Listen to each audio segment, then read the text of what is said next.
Ngibingelela abazalwane everywhere labakhona la bazuzwa imessage le bakhona. Lo okhulumayo igama lami mina ngu-Enigma, Brother Enigma la eGauteng, South Africa. Bazalwane mina I have revelations from the Lord Jesus. Ungithumile anginikeze imessage lokuthi siye emabandleni siyotshela abazalwane izinto ezenzakalayo ezulwini nangasezihogweni nangasemanzini, Indian Ocean and Atlantic Ocean, la ama-devil worshipper ahlangana khona, la ama-devil worshipper ayenza impahla khona, bayenzela thina, bayenza impahla ngase-Atlantic Ocean and Indian Ocean, impahla eziningi zama-fashion, then baziletha la emhlabeni zizongena izitolo lempahla lezi kubo Jet, Edgars, Mr Price, what Identity, all these shops la kuthengiswa khona impahla. Some of these fashion clothes ziphuma ngasemanzini, they belong to the devil. UJesu athi these are the product of Jezebel. So ke namuhla ke ngicela ukuthi ngikhulume ngezinto ezenzakalayo ezulwini, because uJesu uthi uyalibona ukuthi izulu lihle kanjani. Do you see how beautiful is heaven? Then uJesu athi la, this is the place la abazalwane nabantu emhlabeni bangafuni ukuza khona. Athi ezulwini la kuhle kodwa abantu balapha emhlabeni abafuni ukuza. Athi abafuni ukuza because impilo ebayiphilayo abantu la emhlabeni iyabonisa ukuthi laba bantu laba abasemhlabeni abafuni ukuza ezulwini because abayenzi intando yakaNkulunkulu leyo ezobaletha la ezulwini. This means abafuni ukuza ezulwini. Then uJesu uyasibonisa ke ukuthi izulwini kuhle kanjani nokuthi abantu bakhona baphila njengezingilosi zalapho. Abazalwane abashonile abasuka la emhlabeni mabafika ezulwini, they live like angels. Uma bafuna ukuflya bafly abazalwane, uma bafuna ukungena la anyamalale ayovela le, just like angels. So uJesu athi abazalwane, this is how they live in heaven. So ke ufuna ukuthi sitshele abantu emhlabeni ukuthi ezulwini kumnandi nokuthi ukuphila kanjani. Kodwa indaba engifuna ukukhuluma ngayo yile. Kunenye indawo lapha ezulwini, indawo le it's a building. Kodwa mina ke uJesu uma sibonisa, ungibonisa mina ngiloku ngihlile ngasendlini. Abantu bafanele ukuthi bayazi le ndaba. uJesu uma ufuna ukukhuluma nawe uyangena ngasendlini yakho, akhulume nakho, then ke akhombe ngomuno, akhombe ibonda ngasendlini la uhlele khona. Ebondeni lapho kuvela ichibi enkulu, ibonda lonke, ukubonisa izinto ezenzakalayo ezihokweni nasezulwini. Ebondeni lakho kuvela iscreen, akubonise everything, and the moment ubhekile lento eyenzakalayo ingathi nawe ulapho. Sazwana bazalwane? So kunenye office lapha ezulwini, indawo lapha ezulwini, ibuilding enkulu, kodwa uJesu uma evelisa uyivelisa ime ekudeni. Into uyayibona ukuthi ibuilding naya, wena ukude nayo ikude, kodwa uyakhona ukubona ukuthi oh, that one is a building. I-building enkulu, the color is gold, ikhala yale building, because i-building eziningi lapha ezulwini zinekhala ye-gold. Angiyazi ukuthi ziyenzwe nge-gold or kanjani, kodwa indlu eziningi lapha ezulwini ingathi zipentwe ngekhala ye-gold, ngoba izindlu ezinye zimhlophe, ezinye zi-gold, ezinye zinjani, zinamakhala wazo ne. Kodwa indawo ezifana nama-office lapha ezulwini zenziwe nge-gold like ikhala ye-gold ne, ama-building amaningi lapha ezulwini. So kunenye indawo ke engifuna ukukhuluma ngayo, i-building leyo uJesu athi leyo indawo leyo is a bank, bank la kubekwa khona imali. So uJesu athi this is the heavenly bank, this is the heavenly bank, kusebhankini la kubekwa khona imali. Kodwa uJesu athi akubekwa imali le efana nemali yalapha emhlabeni, imali ebanjwa ngesandla. Athi no, kuleyo heavenly bank kunama files nje, just like ama files ukuthi wena mzalwane unemali wena unemali kodwa ayikho imali lapho. Amabhuku nje nama-files, ama-file wakho ukuthi wena lapha emhlabeni ubokhipha i-tithe, ubonikela, ubothengela abantu ukudla, ubonceda abantu uma abantu banganokudla, wena ububathengela ukudla, ububaboleka imali, abanye ubanikeza imali, abanye ubathengela impahla. Lezo zinto lezo kade uzenze emhlabeni kuleyo heavenly bank kubhalwe ama-file for every Christian, because it's a bank yalapha ezulwini. Kodwa akunamali lapho, kunama-file nje. Bayabhala ukuthi wena emhlabeni ubupha abantu imali yakho, and uma uphana ngemali wena mzalwane, uma usiza omunye umzalwane, umsiza mhlambe umnikeza 100 rand, umbona ukuthi lo mzalwane lo akanakudla, ulambile, or mhlambe ufuna ukugibela, then wena umnikeze 100 rand maybe. I-100 rand leyo lapha ezulwini kuleyo heavenly bank, i-100 rand yakho bathi 100 times 100. uJesu athi it is 100-fold, it is time is 100. Uma wena lapha emhlabeni unikeza umuntu i-20 rand, umnika nje uthi hayi na imali hamba uyothenga ukudla, uma upha umuntu i-20 rand lapha ezulwini bathi 20 rand times 100.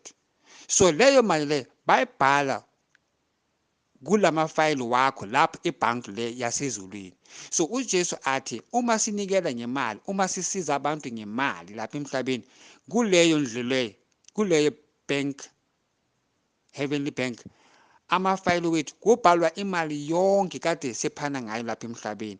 Ingaba i-10% esontweni umnikelo wakho, imali le usiza abantu ngayo emhlabeni, ya leyo mali leyo iyabhalwa. Ingilosi, angels bayabhala lapha ezulwini ukuthi wena ubusiza abantu, ubonikela kahle, ukhipha i-tithe kahle, uma ubona abantu abalambile ubathengela ukudla. Leyo mali le kade uyisebenzisa lapha ezulwini in a heavenly bank bathi times 100. Uma unikeza umuntu i-1000 rand bathi times 100. Uma upha umuntu nje usiza abantu, abomama, usisi walapha akasanandoda, unabantwana bayasokola, then wena uyabanika mhlawumbe 200 uthi hayi nayi imali hambani niyothenga ukudla. Leyo 200 rand lapha ezulwini bayabhala 200 times 100 bathi 100-fold. Umnikelo, every offering, umnikelo wonke lo uzophana ngawo kuleyo heavenly bank bathi times 100. So uma ushona and igama lakho libhaliwe ezulwini, uma ungena endlini yakho la uzohlala khona, kuzohlala kunokudla, ngoba lapha ezulwini uJesu athi abazalwane, there are different kinds of abazalwane lapha ezulwini.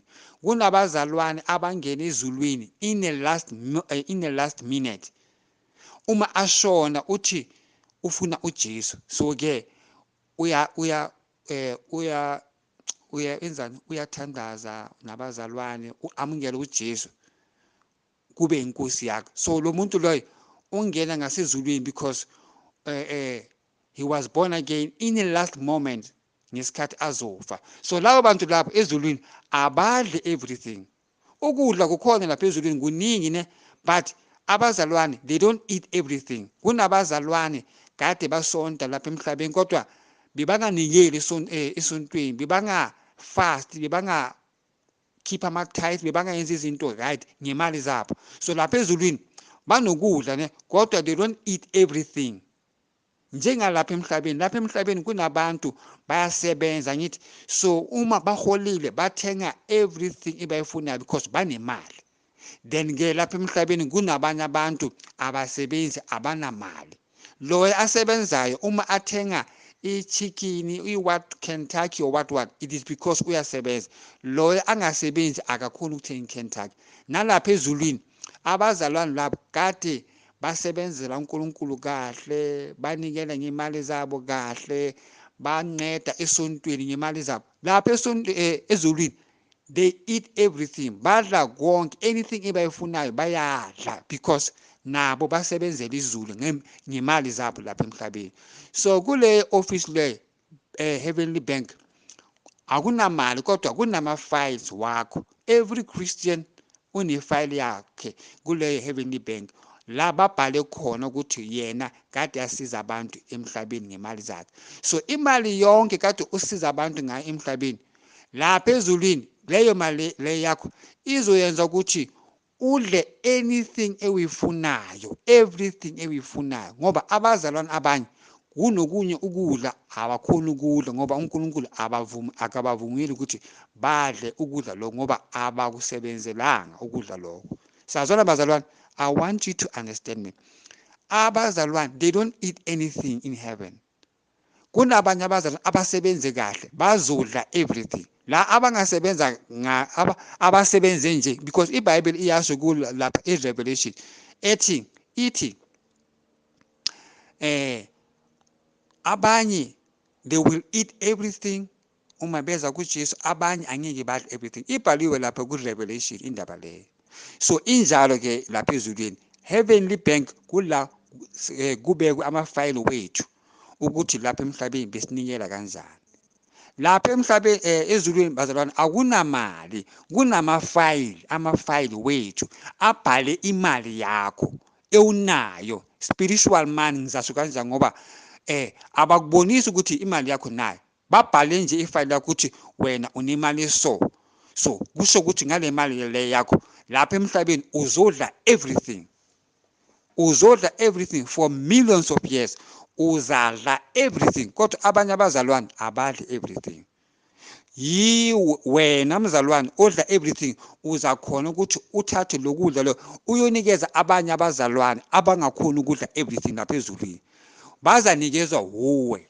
Then uNkulunkulu uyasivumela ukuthi senze kanjalo. Uma sifuna ukunikeza abanye abazalwane sizakhona ukubanikeza ngoba kunokudla abazalwane lapha ezulwini, abazalwane abadli everything. I'm sure niyangizwisisa abazalwane. It's called, this building ibizwa Heavenly Bank. Imali ayikho lapha, ama-file wethu asibonisayo ukuthi sinikele kanjani emhlabeni. Sazwana ke bazalwane. So futhi ke kunenye building futhi lapha ezulwini. Kule building le saboniswa ingilosi, 4 angels babhizi ngase officeini bayabhala. Ingilosi lezi ziyabhala. So ke ingilosi le ecalayo, the first one, encwadini yakhe kade abhala amagama abantu abasindiswayo lapha emhlabeni every Sunday, every day. Uma abantu basindiswa, ingilosi le the first angel kade abhala amagama wabantu abasindiswayo every day. Uyabhala, uma uthi uyabheka ngapha uyascratcha, ngapha uyabhala, ngapha uyascratcha. So izwi lasezulwini lithi uma aloku abhala ubhala amagama wabantu abasindiswayo, and uma uscratcha amagama wabazalwane ababackslidayo. Ningizwe kahle, athi uma ascratcha this angel, uma i-angel le iscratcha igama kule book le, it is because uscratcha ususa igama igama, a name of a Christian olapha emhlabeni. Mhlawumbe iChristian leyo uphuza utshwala ngalelo langa, uye epatini uyophuza utshwala. So ingilozi leli this angel uscratcha igama lalo mzalwane lo, ukuthi umzalwane lo uyayazi ukuthi ufuna ukuthi angaphuza utshwala, kodwa today uye etshwaleni or uye epatini and uyophuza. So this angel uscratcha igama lalo mzalwane, but kusho ukuthi in other words uya backslide ngoba uye etshwaleni or uye epatini. So izwi lasezulwini lithi it is because these angels uyascratcha because this is a holy book it's a book of life.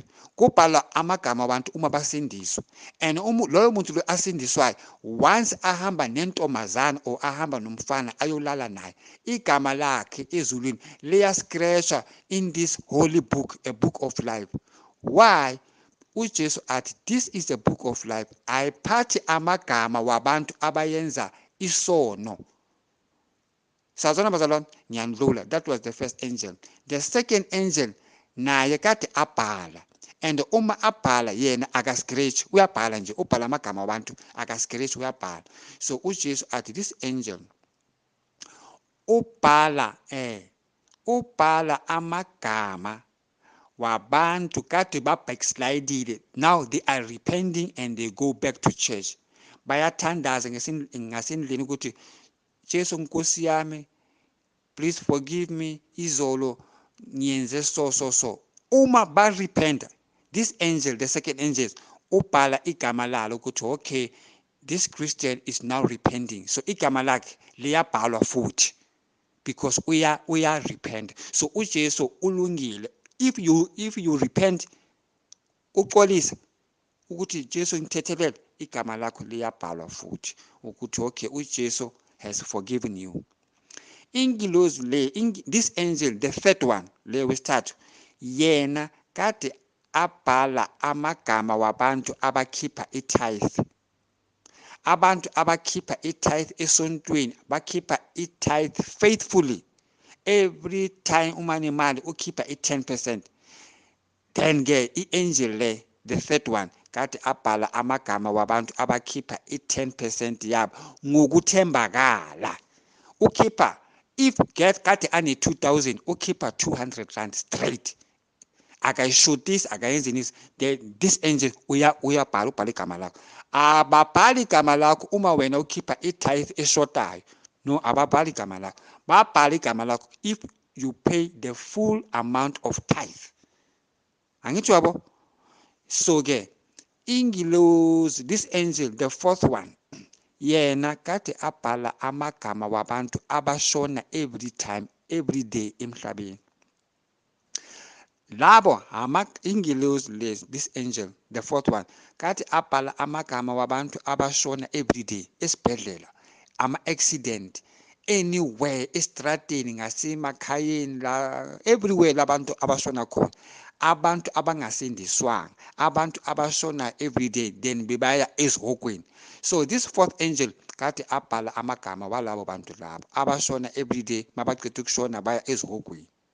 Bashona ba ezihokweni because kade bangasindiswanga. So this fourth angel kade abhala amagama walabo bantu labo, which means that it's a book of death certificate. Kodwa ibook le ibhalwe condemnation book. Siyazwana ke bazalwane. So bengifuna ukunitshela lezo ndaba lezo ezenzakalayo ezulwini, because abanye abantu abakhulu masibatshela ukuthi ezulwini kuso. So uJesu uthi that is not our problem. Thina sefanele ukuthi sibatshele, bafanele ukuthi bezwe ngendlebe, so that uma bafika ezihokweni amadimoni azobatshela ukuthi angithi uEnigma unitshelile, why beningakholwi. Amen.